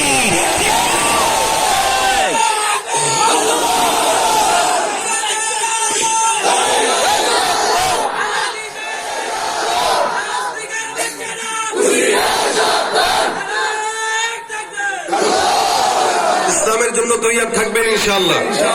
ইসলামের পথে চলবো, এতে কেউ বাধা দিলে দেখ, না দিলে না দেখ, আলহামদুলিল্লাহ।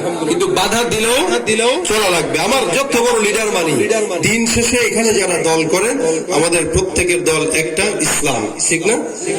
ওরা আমাদেরকে যখন আঘাত দেয় তখন তারা দল বুঝে না, তখন তারা বুঝে আমি মুসলমান কিনা, ঠিক না? তখন তারা বুঝে কি আমি মুসলমান কিনা। তাহলে আমি কেন দেখবো যে আমরা আওয়ামী লীগ, বিএনপি, চরমোনাই, হেফাজত, জাতীয় পার্টি, এই সেই হ্যান ত্যান একদম একদম, আমরা কেন এই পরিচয় দেখবো? আমাদেরও পরিচয় দেখার কোনো সুযোগ নাই, আমাদের পরিচয় একটাই, আমরা মুসলমান। ঠিক কিনা? যুবক, তুমি বাঙালি হও কিংবা ইন্ডিয়া, কিংবা জার্মানি, জাপানি, কিংবা চাইনিজ, রাশিয়া, স্প্যানিশ, ডেনিশ, ফরাসি, কিংবা ব্রিটিশ, আমেরিকা, আরবি, আজমি, ইরানি, তুরানি, তুর্কি বা আফগান, মুসলমান, মুসলমান তুমি তো মুসলমান।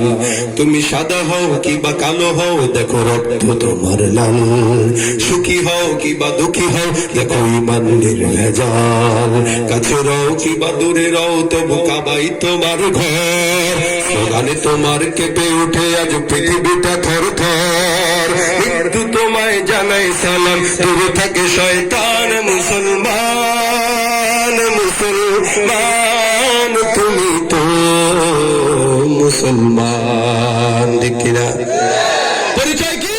মুসলমান পরিচয় নিয়ে বাঁচবো, মুসলমান পরিচয় নিয়ে মরবো ইনশাআল্লাহ। বাস তিনটা সময়ের মূল্যায়ন করবো। কোন সময়কে বলেন? মাঝামাঝি, একটা, দুইটা, তিনটা, এই যে মাঝামাঝি এই সময়টা, এটাকে মূল্যায়ন করা। এবং এটাকে মূল্যায়ন করতে গেলে আমার ওই মসজিদ, মাদ্রাসা, ইসলামের ভিতরে আসা লাগবে না লাগবে না?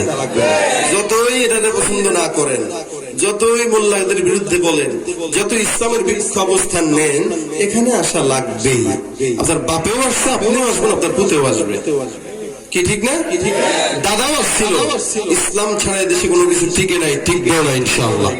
আল্লাহ পাক আমাদের সকলকে ইসলাম মোতাবেক চলার তৌফিক দান করুন। মুরব্বীদেরকে সম্মান করবো তো ইনশাআল্লাহ। বাসায় যে সালামের প্রচলনটা ঘটাবো আজকে প্রত্যেকেই। আমাদের বাপ মার সাথে আমাদের সম্পর্ক নষ্ট হওয়ার পিছনে কারণ এগুলা, মহব্বত নাই। আর মহব্বত তৈরি হবে সালামের মাধ্যমে। যত বেশি সালাম মুরব্বীদেরকে দেবো, তত বেশি শত্রুতা বাদ দিয়ে বন্ধুত্ব সমাজে পরিচালিত হবে ইনশাআল্লাহ। শত্রুতার বন্ধন, বন্ধুতে আবদ্ধ হতে পারে শুধুমাত্র একটা কাজ, এটা হলো সালাম। আমরা সালামের প্রচলন ঘটাবো, মুরব্বীদেরকে শ্রদ্ধা করব, সম্মান করব, সালাম দিব, এবং মুরব্বীরাও ছোটদেরকে স্নেহ করব। আজকে যেই ভাইয়েরা এই মাহফিলের আয়োজন করেছে, আমাদের অধিকাংশই ভাইয়েরা যুবক। এই যুবক